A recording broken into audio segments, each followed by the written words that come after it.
May 1945, Camp Ruston, Louisiana. The concrete room echoes with the sound of water pipes groaning to life. 23 German women stand frozen at the entrance, staring at rows of showerheads mounted on the ceiling. Their faces have gone chalk white, some are trembling. One woman, Margarete, a 28-year-old former signals operator, grips the doorframe so hard her knuckles crack. An American WW2 sergeant holds out a wrapped bar of ivory soap. "It's just a shower, ladies," she says in broken German. "Hot water. You'll feel better." But Margarete doesn't move. Her eyes are fixed on those shower heads. She has seen shower heads like these before. At Ravensbrück, where she served for 6 months before the evacuation, where showers meant something else entirely, where soap was made from something unspeakable. She whispers to the woman beside her, "Das ist eine Falle." It's a trap. And then the water comes on, not gas, water. Hot, clean water that steams in the cool Louisiana air. The soap in her hand smells like flowers. This is the story of what happened when thousands of German women, nurses, clerks, signal operators, and concentration camp guards were captured by American forces and shipped across the Atlantic to prisoner of war camps in the United States. They expected punishment, they expected starvation, some expected execution.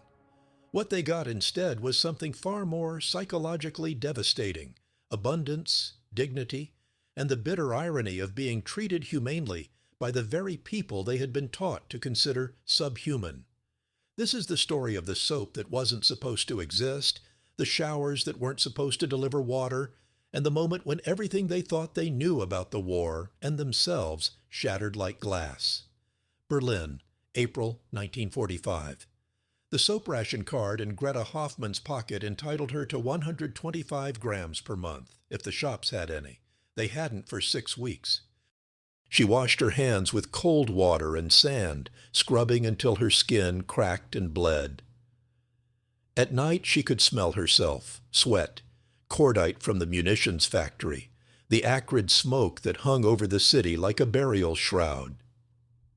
Her last real bath had been in October 1944, heated by burning furniture after the gas lines were cut.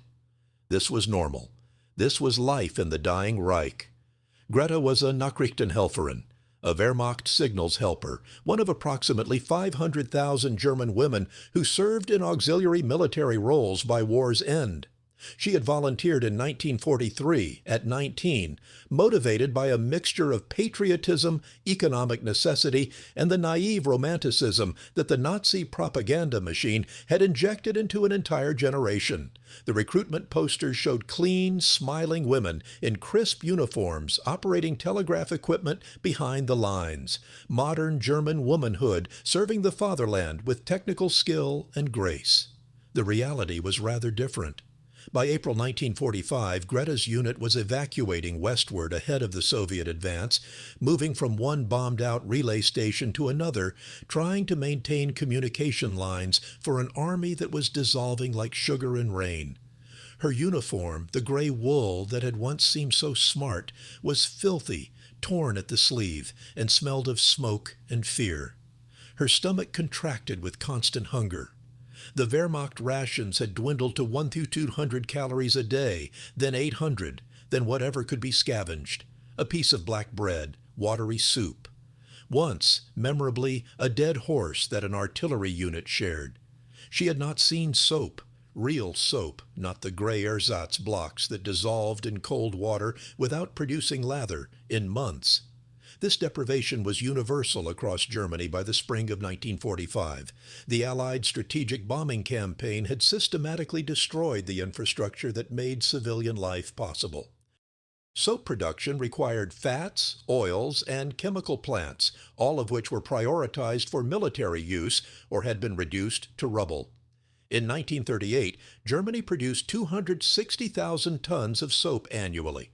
By 1945, production had fallen to less than 30,000 tons for a population of 65 million. The mathematics were brutal. There simply wasn't enough. Women stopped menstruating from stress and malnutrition. Lice infestations became endemic. Skin diseases spread through the cramped air raid shelters where families lived like refugees in their own cities. The smell of unwashed human bodies became so ordinary that people stopped noticing it until later they would remember, and the memory would make them sick with shame. But hygiene was not Greta's primary concern on April 27, 1945, when her signals unit was overrun by American forces near Kassel. Her primary concern was survival. The stories about what the Allies did to capture Germans, particularly captured German women, had been circulating for months, growing more lurid with each retelling. The propaganda ministry had made sure of that. "They'll rape you," one of the older women had whispered during the retreat. "All of them.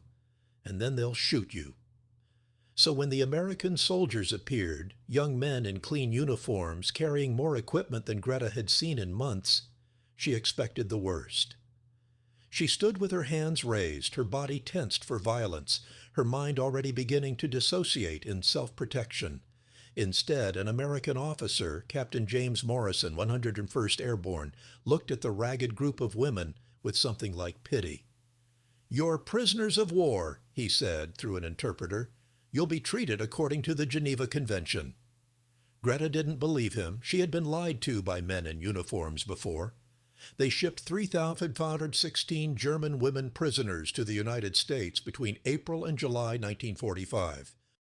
The exact number is recorded in the Combined Chiefs of Staff Memorandum CCS 6433, dated May 15, 1945, which outlined the disposition of female POWs captured in the European theater. Most were auxiliary personnel, Wehrmachthelferinnen like Greta. But the shipments also included nurses, administrative staff, and, more problematically, Aufseherinnen, female guards from the concentration camps who had fled westward in the final weeks of the war, hoping to blend into the chaos and avoid capture by the Soviets. The American military didn't always know who was who. The voyage across the Atlantic took 11 days aboard the SS Marine Robin, a converted Liberty ship that had hauled munitions to Europe and was now hauling prisoners back.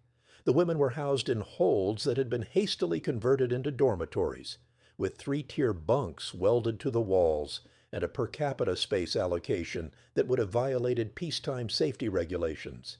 It was crowded, uncomfortable, and occasionally rough when the North Atlantic weather turned. It was also astoundingly safe and well-fed by comparison to anything they had experienced in the previous year. 3 meals a day, real coffee, white bread, canned meat. The American Guard seemed to produce food from inexhaustible stores, as though the laws of wartime scarcity simply didn't apply to them. Some of the women gained weight during the voyage, the first time their bodies had had access to adequate calories in months. Others couldn't eat. The food sat in their stomachs like stones, their digestive system shocked by the sudden abundance. Greta spent most of the voyage in a state of numb disbelief. She kept waiting for the other shoe to drop, for the food to stop, for the violence to begin, for someone to explain what the Americans were really going to do with 3,516 German women who had served the Wehrmacht and the Reich. She never imagined they would simply imprison them, humanely, according to rules. On the 9th day of the voyage, an American officer, a woman, Lieutenant Patricia Chen of the Women's Army Corps, came down to the holds to explain what would happen when they arrived. She spoke reasonable German, learned from her grandmother in Pennsylvania, and her tone was businesslike but not unkind. "You'll be processed at the port," she said, "then transported to your assigned camp. You'll be given quarters, food, medical care, and work assignments. You'll be paid for your labor in camp currency. You'll be allowed to write letters home once a month. You'll be held until the war is over, and repatriation can be arranged. Questions?" One of the women, an older nurse named Ilse, raised her hand. What about trials? For war crimes?"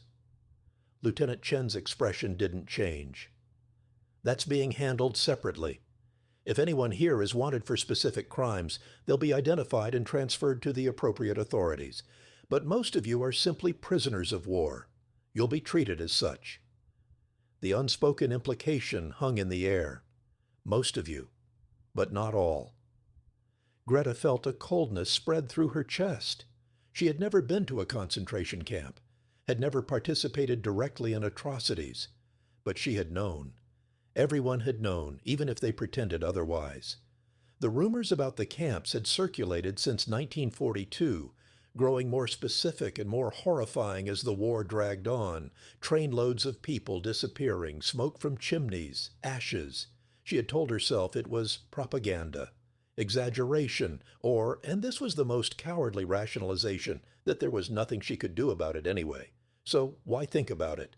Now, on a ship crossing the Atlantic, far from the bombed cities and the advancing armies, the comfortable lies were becoming harder to maintain.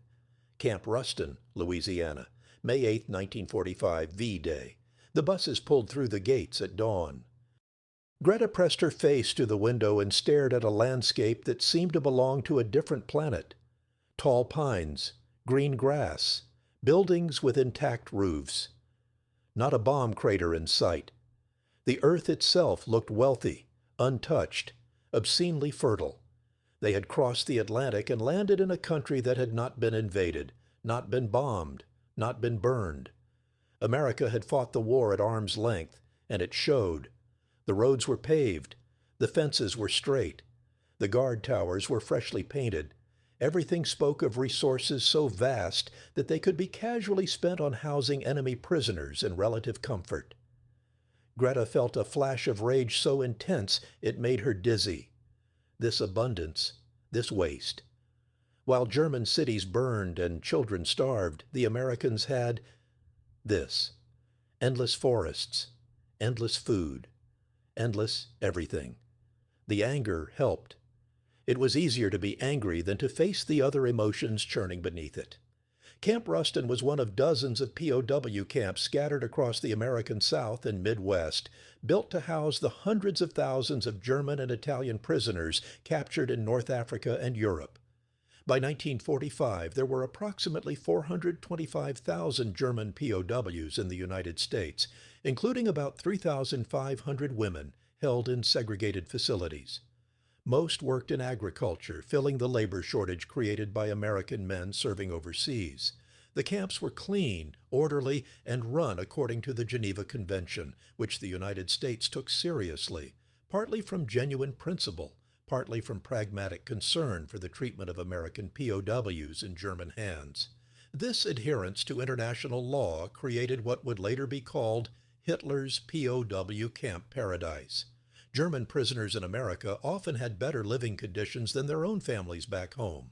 They received 3,500 calories a day. They had access to medical care, recreational facilities, and educational programs. They were paid 80 cents a day in canteen coupons for their labor. Some prisoners later described their captivity in America as the best years of their lives, a statement that revealed both the genuinely humane treatment and the absolute devastation of post-war Germany. But first, there was the intake process. The intake facility at Camp Ruston was a long concrete building divided into stations: registration, medical examination, delousing, and sanitation.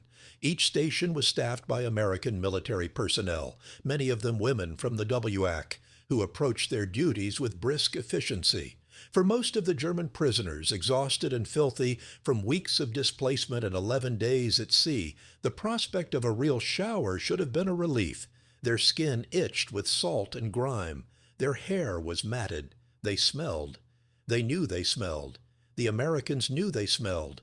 Everyone was polite about it, but the knowledge sat between them like a physical thing. So when Lieutenant Chen explained the sanitation procedure, showers, delousing powder, clean clothes, soap, the reaction should have been gratitude, or at least acceptance. Instead, Greta watched 3 women in front of her go rigid with terror. They were Aufseherinnen. She knew because she had heard them talking during the voyage, using the careful circumlocutions that people used when they didn't want to say where they had been or what they had done. One was called Margarete, late 20s, blonde. She had a way of standing with her shoulders back that suggested she had once worn authority like a uniform, and now she was staring at the shower room with the expression of someone facing execution. "Komm schon," Lieutenant Chen said gently. "Come on. It's just water." Margarete didn't move. Her lips had gone white. She was shaking.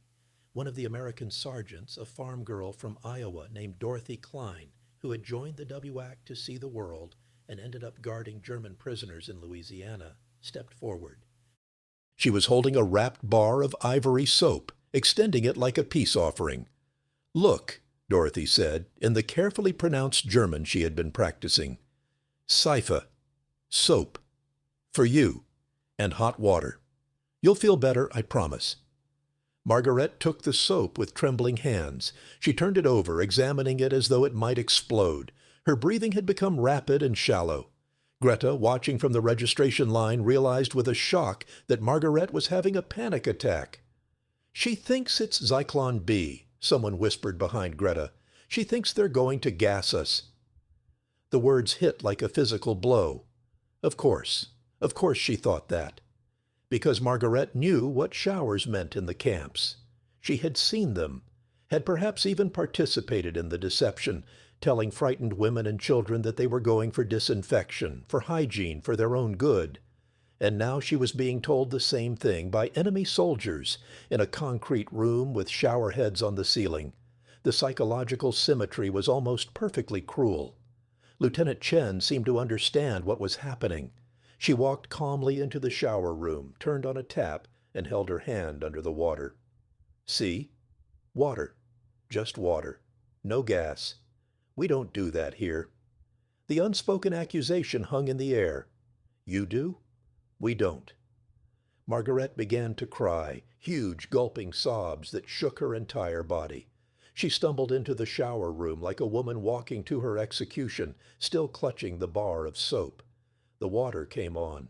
Hot water, steaming in the cool morning air. It ran over her hair, her face, her shoulders, washing away weeks of grime. She stood there for a long time, crying while the water ran and ran and ran. Greta was processed through the same stations 30 minutes later. She was given a towel, a bar of soap, ivory wrapped in paper, more soap than she had seen in a year, and directed to the showers. An American private, barely 18, handed her a small bottle of shampoo. "For your hair," she said, smiling. "It's complimentary." Complimentary. As though Greta were checking into a hotel instead of a prison camp. The water was hot. Actually hot, not lukewarm or tepid, but hot enough to steam, hot enough to scald if you weren't careful. Greta stood under the spray and felt something break inside her. Not fear, not terror. Something worse. Shame. They had soap. They had hot water. They had so much of both that they could give them away to prisoners, to enemies, to the people who had bombed their cities and killed their soldiers. The abundance was obscene. It was offensive. It was a form of violence all its own, this casual demonstration of resource superiority. But it was also wonderful. God help her, it felt wonderful. The hot water loosened muscles she hadn't realized were knotted. The soap, real soap that actually lathered, stripped away layers of dirt and sweat and fear. She washed her hair 3 times using every drop of the complimentary shampoo and felt her scalp tingle with cleanliness. When she emerged 20 minutes later, wrapped in a towel that was rough but clean, she caught sight of herself in a mirror. A stranger stared back. Gaunt, hollow-eyed, but clean. Startlingly clean. She touched her own face, her own hair, and felt the cognitive dissonance split her mind in two. This was the enemy. This abundance. This casual, wasteful humanity. And it was going to destroy everything she thought she knew about the war. The camp was organized like a small town. Barracks arranged in neat rows. A mess hall that could seat 500. A recreation building. A library. A chapel. Even a small theater where prisoners could stage performances. Everything was functional, clean, and, by the standards of wartime Germany, impossibly luxurious. The food was the most immediate shock. 3 meals a day, every day, without fail. Breakfast, oatmeal, eggs, toast, coffee, milk. Lunch, soup, sandwiches, fruit.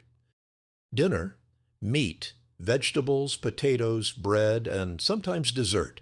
The portions were enormous. The quality was good. The waste was staggering. Greta watched women scrape half-eaten meals into garbage bins and felt physically ill. In Berlin, people were eating tree bark. Here, American prisoners were throwing away food because they were full. The second shock was the medical care. Every prisoner received a physical examination within 48 hours of arrival. A dentist inspected their teeth. A doctor checked for diseases, malnutrition, injuries. Women who needed glasses were given glasses. Women who needed medications received medications. One prisoner, a former nurse named Anna, required surgery for an infected appendix. They operated the next day successfully, and she recovered in a clean hospital ward with morphine for pain. "They're fattening us up," one woman muttered darkly, "for something."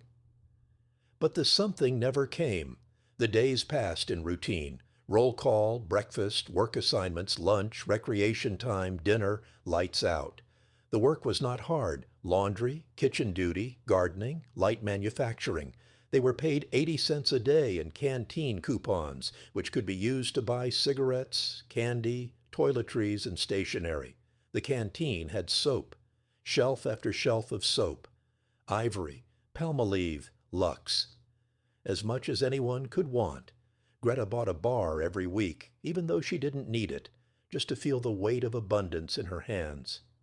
The psychological adjustment was brutal. Everything they had been told about the war, about the enemy, about the necessity of total sacrifice for the fatherland, all of it collided with the daily reality of life in Camp Ruston. The Americans weren't monsters. They weren't even particularly cruel. They were just people. Tired young soldiers doing a job, enforcing rules, and trying to be fair about it. Some prisoners adapted quickly, grateful for the safety and the food. Others retreated into bitter denial, insisting that this was all a trick, a psychological operation, that the real punishment would come later. A few, mostly the Aufseherinnen who knew what awaited them when the trials began, attempted suicide. The camp administration responded by increasing psychological monitoring and assigning counselors to at-risk prisoners. The counselors were, of course, American. They spoke German. They asked questions. They took notes. Some prisoners talked. Others stayed silent, locked inside their own guilt and fear. Greta fell somewhere in the middle. She wasn't a guard. She hadn't killed anyone. But she had served the Reich, had believed the propaganda, had closed her eyes to the things she suspected but didn't want to know. She had been complicit through her silence, through her service, through her willingness to accept comfortable lies rather than uncomfortable truths. And now she was being fed 3 meals a day by the people she had helped fight. The irony was suffocating. In June 1945, the prisoners were allowed to write their first letters home. 1 page in German, subject to censorship. They could request that the Red Cross attempt to locate family members and forward mail. Greta sat in the recreation hall with a pencil and a sheet of paper, trying to figure out what to say. "How did you describe this place? How did you explain that you were a prisoner of war and you were gaining weight? That you slept in a bed with sheets and ate meat twice a week? That your captors gave you soap and hot water and paid you for your labor?" She wrote, "I am safe. I am being treated well. I hope you are alive. Please write if you receive this." She didn't write about the abundance, didn't write about the showers or the canteen or the American women guards who sometimes smiled at her. It felt like a betrayal to acknowledge that this captivity was, in many ways, better than the freedom she had left behind. Other women struggled with the same paradox. Some lied in their letters, describing harsh conditions and brutal treatment because they couldn't bear to tell the truth. Others wrote honestly and had their letters returned, censored, because the censors worried that descriptions of POW camp conditions might be used for propaganda purposes. The Red Cross responses began arriving in July. Most were devastating. Families lost, cities destroyed, no forwarding address. Please keep this correspondence for records. A few were miracles: a mother alive in Hamburg, a sister in a refugee camp, a husband somewhere in Soviet captivity. Greta received a response in August. Her mother was dead, killed in an air raid in March. Her younger brother, Hans, was missing, last seen during the defense of Berlin. The apartment building where she had grown up was rubble.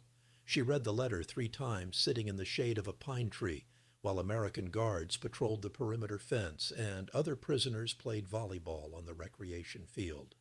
The surreal juxtaposition, grief and games, death and normalcy, made her want to scream. That evening during dinner, she pushed her tray away, unable to eat. Dorothy Klein, the Iowa farm girl who had become Greta's regular guard, noticed. "You okay?" Greta looked at her. This young American woman with her clean uniform and her concerned expression and her uncomprehending safety. She had probably never been hungry a day in her life, had probably never seen a city bombed flat, had probably never had to choose between complicity and resistance in a system designed to eliminate choice. "My mother is dead," Greta said in English. She had been learning. The Americans offered classes. Dorothy's face crumpled with sympathy. "I'm so sorry." And the terrible thing was, she meant it. This guard, this enemy, this representative of the nation that had dropped bombs on Berlin and killed Greta's mother, she was genuinely sorry. The compassion was real. The sympathy was real. Greta hated her for it. And then hated herself for the hatred. In August 1945, the camp administration began showing newsreels. American soldiers had liberated the concentration camps in April and May, Bergen-Belsen, Buchenwald, Dachau, Mauthausen, and the footage had been carefully documented. The Supreme Commander, General Eisenhower, had ordered extensive filming because, he said, the evidence would be needed later. People wouldn't believe it otherwise. He was right. The camp administration announced that all prisoners would be required to watch the footage. It was not optional. It was, in the words of the camp commandant, necessary for your understanding of why you are here and what Germany has done. The screening took place in the camp theater on a hot August evening.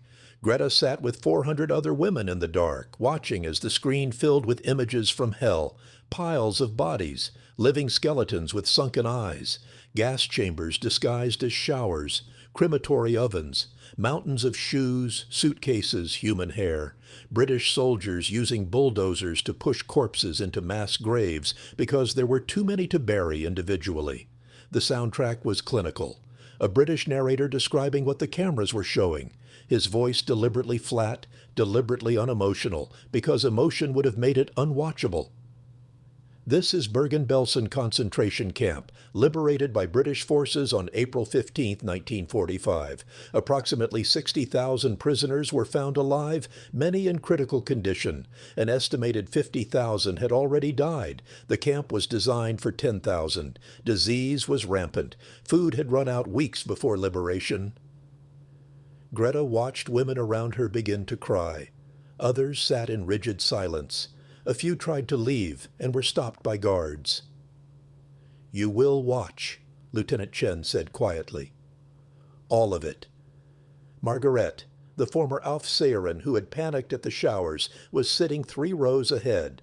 Greta couldn't see her face, but she could see her shoulders, and they were shaking. The newsreel continued. Buchenwald, Dachau, American soldiers forcing German civilians from nearby towns to tour the camps to see what had been done in their name. Women in their Sunday dresses, vomiting on the side of the road. Men with their faces frozen in shock. A mayor who went home and hanged himself. The narrator's voice. These camps were not hidden. They were known. The German people knew. Greta wanted to protest. She wanted to say, "I didn't know, not like this. Not the full extent. I heard rumors, yes, but rumors aren't proof, and anyway, what could I have done? I was just a signals operator. I never hurt anyone. I was just following orders, doing my job, trying to survive." But the excuses died in her throat because she was watching footage of children being carried out of Auschwitz by Soviet soldiers, and she knew. She had known. Everyone had known that something terrible was happening, and they had chosen not to look too closely, not to ask too many questions, because looking and asking would have required them to do something, and doing something would have been dangerous. And it was easier, so much easier, to just keep your head down and pretend you were innocent. The newsreel ended. The lights came up. Nobody moved. Lieutenant Chen stood at the front of the theater. "The Geneva Convention requires that we treat you humanely," she said. "And we will. But you need to understand what you were part of, what you enabled, what your country did." Some women screamed at her, called her a liar, insisted it was propaganda, faked footage, Allied lies to justify the bombing of German cities. Others sat in stunned silence. A few, like Greta, simply wept, quietly, grieving for the children and for their own complicity and for the future they had lost. Margarete didn't react at all.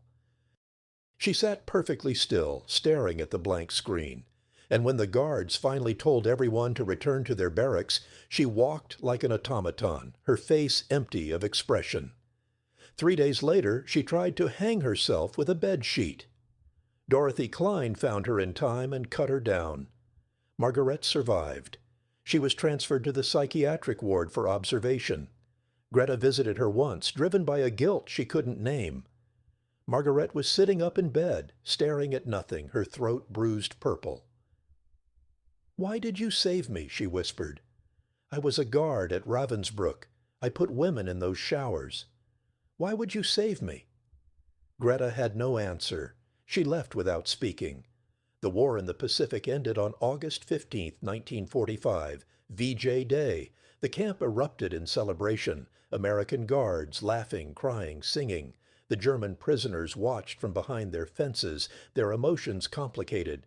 Relief that the war was truly over, fear about what came next, and a strange, shameful envy of the Americans' uncomplicated joy. The repatriation process began in late 1945, but it was slow. Germany was divided into occupation zones. Infrastructure was destroyed. Millions of displaced persons needed to be sorted, housed, fed.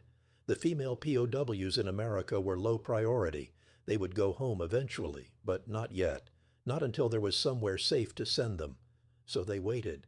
And while they waited, they changed. Greta learned English fluently. She read American newspapers and magazines in the camp library. She worked in the vegetable gardens and saved her canteen coupons to buy small luxuries, chocolate, lipstick, stationery. She wrote letters to the Red Cross, searching for her brother Hans. She attended educational lectures organized by the camp administration, courses on democracy, on American history, on international law. She began slowly and painfully to reconstruct her understanding of the world. The process was not linear. Some days she felt clarity. Yes, Germany had been wrong. The war had been criminal. The camps had been evil. She had been complicit. She needed to face that, accept it, carry it forward. Other days the old certainties returned. Germany had been desperate, surrounded by enemies, fighting for survival. The camps were terrible, yes, but every nation did terrible things in war. The Allies had bombed Dresden, hadn't they? Killed civilians? Who were they to judge? The cognitive dissonance was exhausting, but it was also necessary. You couldn't rebuild an identity without first dismantling the old one and dismantling hurt. By spring 1946, Greta had gained 30 pounds. Her hair had grown back, healthy and thick. Her skin had healed. She looked like a different person from the skeletal, frightened woman who had arrived a year earlier. But the changes went deeper than the physical. She volunteered to work in the camp library, organizing books and helping other prisoners with their English. She befriended Dorothy Klein, the Iowa farm girl, and they talked sometimes about their families, their fears, their hopes for after the war. Dorothy told her about growing up on a farm, about milking cows and baling hay, and the endless flatness of the prairie. Greta told her about Berlin before the war, about concerts and cafes, and her mother's apartment with its view of the Spree. They were, impossibly, becoming friends, enemy and prisoner, American and German, two young women trying to make sense of a world that had been broken and badly reassembled. "Do you hate us?" Greta asked once. Dorothy considered the question seriously. "I hate what your country did," she said finally, "but I don't hate you. You're just a person who made some bad choices maybe, but still a person." Greta thought about that for a long time. A person who made bad choices. It was true. It was also inadequate. But maybe that was the point. Maybe the truth was inadequate. Maybe you had to live with that inadequacy, carry it forward, try to do better with the understanding you had now. In July 1946, the repatriation began in earnest. Groups of prisoners were processed out in batches, paperwork, medical clearance, travel documents. Those with family in the American or British zones went first. Those with no one, or with family in the Soviet zone, went last. Greta's turn came in September 1946. She was going back to Berlin, or what was left of it. The Red Cross had finally located her brother Hans in a Soviet POW camp in Siberia. He was alive, barely. He would be released eventually, they said. Probably. Maybe. The Soviets were unpredictable. On her last night at Camp Ruston, Greta packed her few possessions, a dictionary, some letters, the last bar of ivory soap she had bought from the canteen. She held the soap in her hands for a long time, feeling its weight, its smooth surface, its familiar smell. Dorothy came to say goodbye. They hugged, awkwardly, because they had never hugged before, because the rules forbade too much familiarity between guards and prisoners, because they were still, technically, enemies. "Take care of yourself," Dorothy said. "You too." "Write to me? If you can?" Greta nodded. She didn't know if she would. She didn't know if she could bear to. Berlin, October 1946. The city was rubble, mountains of brick and concrete and twisted metal spreading for miles. Women, Trümmerfrauen, rubble women, formed human chains, passing bricks hand to hand, clearing the streets one handful at a time. The work was endless. The progress was invisible. But it was work, and work meant survival. Greta joined them. She lived in the basement of a bombed building with 4 other women, sleeping on salvaged mattresses and eating whatever the British occupation authorities distributed: potatoes, turnips, occasionally bread, never enough. The ration was 1,200 calories a day, starvation level, but it was something. She thought often about Camp Ruston, about hot showers and white bread and Dorothy Klein's Iowa accent. The memories felt like they belonged to a different life, or a dream, or a parallel universe where enemy prisoners were fed 3 meals a day and given soap without limit. Hans came home in 1948, weighing 98 pounds, his lungs damaged from working in a Siberian coal mine. Greta nursed him back to health with the skills she had learned from Anna, the nurse who had shared her barrack at Ruston. She wrote letters to Dorothy Klein, sporadically, and received replies that took months to arrive. They wrote about ordinary things: gardens, weather, books they were reading. They never wrote about the war directly, but it haunted every sentence, a ghost between the lines. In 1949, Greta married a man who had been a Wehrmacht officer. He didn't talk about what he had seen. She didn't talk about where she had been. They built a life out of silence and shared trauma, like millions of other Germans who were trying to forget what couldn't be forgotten. She kept the bar of ivory soap wrapped in paper, hidden in a drawer. She never used it. It was a talisman, a reminder, a piece of evidence from a year when the world had turned inside out, and she had learned that the enemy could be more humane than her own people. Sometimes, in the middle of the night, she would take it out and hold it. The paper had yellowed.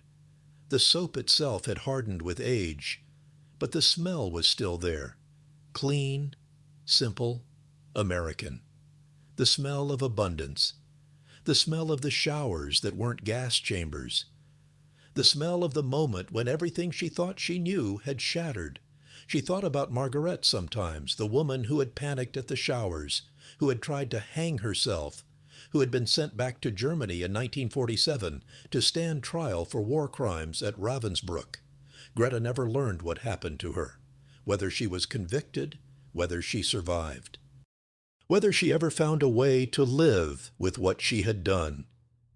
Greta had not done what Margarete did, had not killed anyone, had not stood guard at a death camp.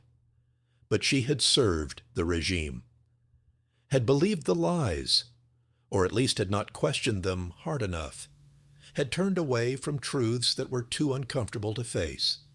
Was that complicity? Was that guilt? The questions had no easy answers.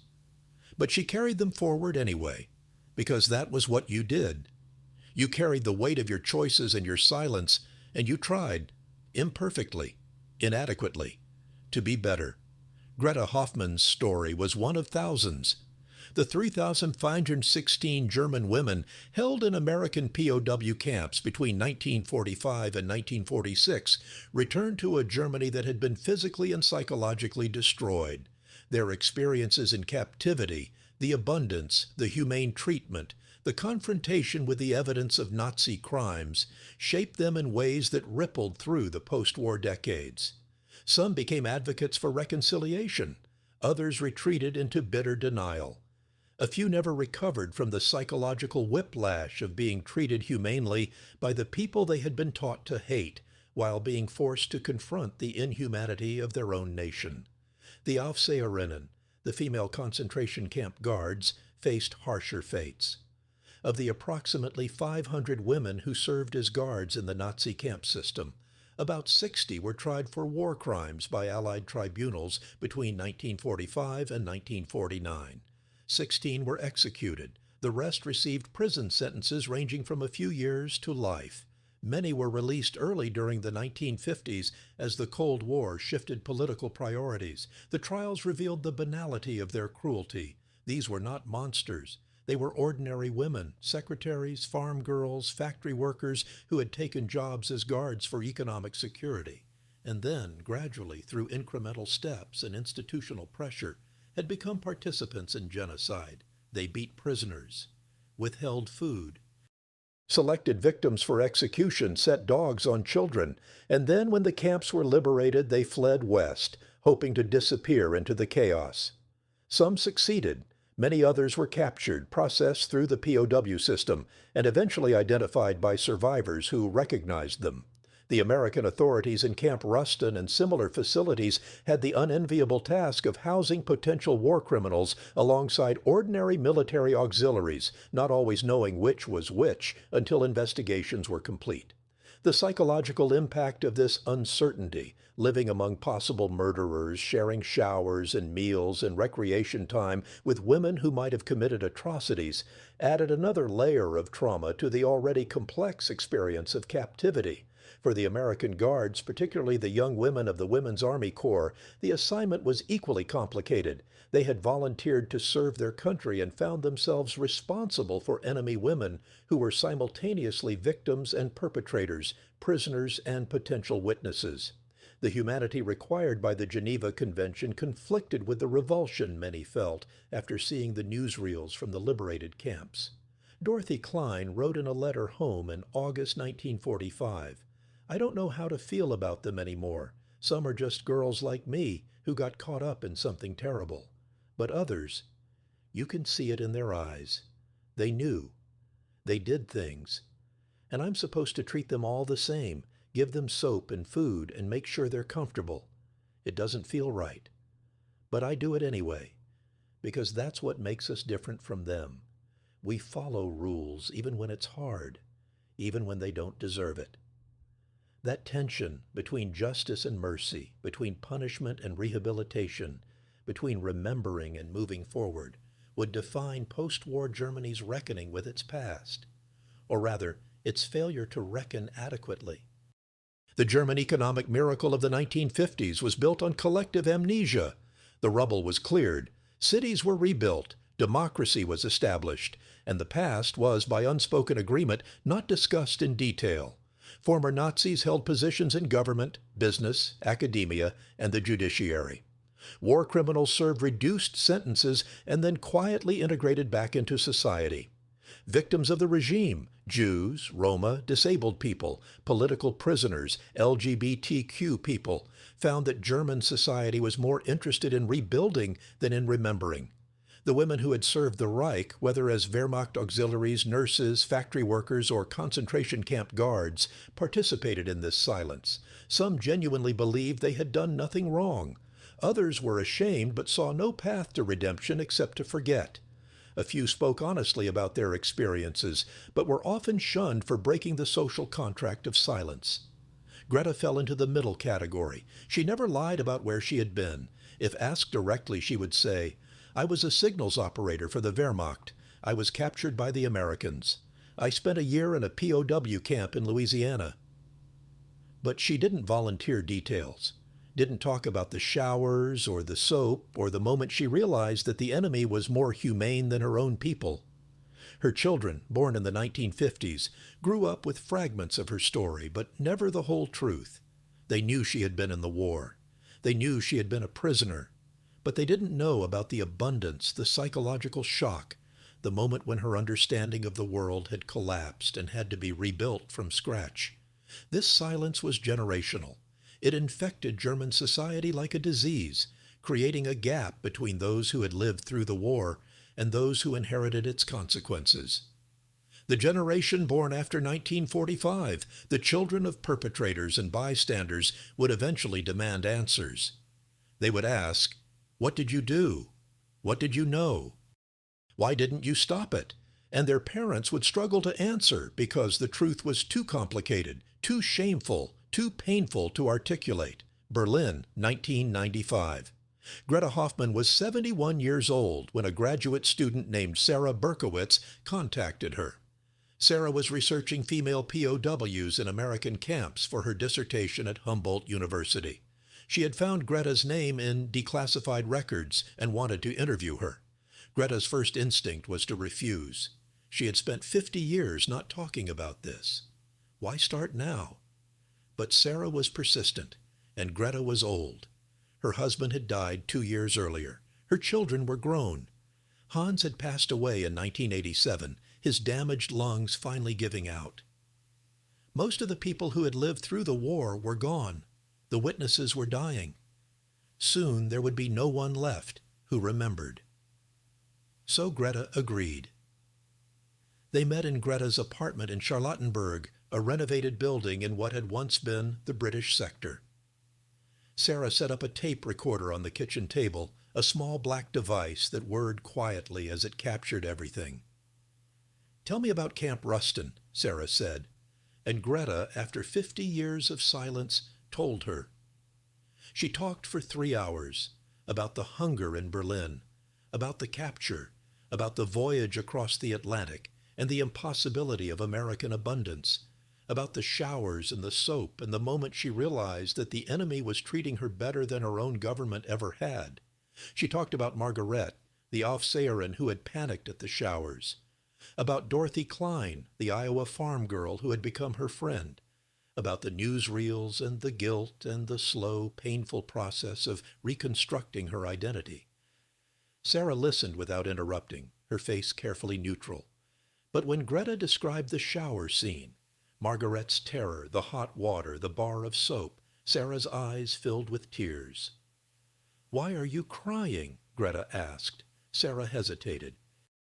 "My grandmother was at Auschwitz," she said quietly. "She was sent to the showers, the real showers, the ones with gas. But she survived because there was a selection that day, and she was pulled out of the line at the last minute. She had nightmares about showers for the rest of her life. Couldn't take a normal bath without having a panic attack." The silence in the kitchen was absolute. "I'm sorry," Greta said. The words felt pathetically inadequate. "I know you didn't do what that guard did," Sarah said. "You weren't at Auschwitz. You weren't a killer. But you were part of the system that made Auschwitz possible. You served it. You believed in it. Or at least you didn't question it hard enough." "I know," Greta said. "I've known that for 50 years. I live with it every day." "Do you?" Sarah's voice was sharp. "Because it seems like you've lived a pretty normal life. You got married, had children, rebuilt, and my grandmother spent 50 years waking up screaming." Greta didn't defend herself. There was no defense. Sarah was right. She had lived a normal life, or as normal as possible for someone carrying the weight of complicity. She had been one of the lucky ones. She had survived, had been treated humanely, had been given a second chance that millions of others never got. "What do you want from me?" Greta asked finally. The truth, Sarah said. That's all. Just tell the truth about what happened, about what you saw, about what it felt like to realize that you had been on the wrong side. Because if your generation doesn't tell the truth, if you all die in silence, then the next generation won't understand, won't be able to prevent it from happening again. Greta looked at the tape recorder, spinning its small reels, capturing her words for posterity. 50 years ago, she had been terrified of exactly this, of being recorded, judged, condemned by history. But now she was old and tired, and the weight of silence had become heavier than the weight of truth. "All right," she said, "I'll tell you everything." And she did. The bar of ivory soap that Greta kept for 50 years is now in the collection of the German Historical Museum in Berlin. It sits in a temperature-controlled case alongside other artifacts from the POW experience: letters, photographs, a prisoner identification card, a canteen token. The label on the display reads, "Personal Effects of Greta Hoffmann, 1924-2001, Wehrmacht Signals Auxiliary, POW Camp Ruston, Louisiana, 1945-1946. This bar of soap represents the psychological complexity of the POW experience, abundance in captivity, humanization of the enemy, and the moral reckoning that followed. Visitors pass by it every day. Most don't stop to read the label. It's just a bar of soap, yellowed with age, wrapped in brittle paper. But for those who pause, who read the context, who understand what it represents, it becomes something more. It becomes a symbol of the moment when comfortable lies collapsed, when propaganda met reality, when people who had been taught to dehumanize their enemies discovered that the enemy was more humane than they had been. It becomes a reminder that abundance can be a weapon, that mercy can be more devastating than cruelty, that being treated with dignity when you expect punishment is its own form of judgment, and it becomes a question that has no easy answer. What do you do when you discover that you were wrong? When the people you fought against were better than the people you fought for? When the very symbols of your greatest crimes, the showers, the soap, are given back to you as acts of mundane, wasteful, terrible humanity? You live with it. You carry it forward. You tell the truth, even when the truth is painful. You try to be better. And you leave behind evidence, a bar of soap, a recorded interview, a story, so that the next generation understands, so that it never happens again. Author's note: this narrative is based on historical record. The 3,516 German women held in American POW camps between 1945-1946 are documented in military archives. The conditions at Camp Ruston and similar facilities are well established through official reports, prisoner testimonies, and guard accounts. The newsreel screenings of concentration camp footage did occur and had the psychological impact described.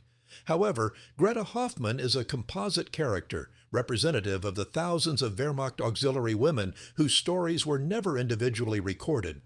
Margarete, Dorothy Klein, and other characters are similarly fictionalized, though based on documented types and experiences. The interview with Sarah Berkowitz is invented, though similar oral history projects did take place in the 1990s. The core truth remains.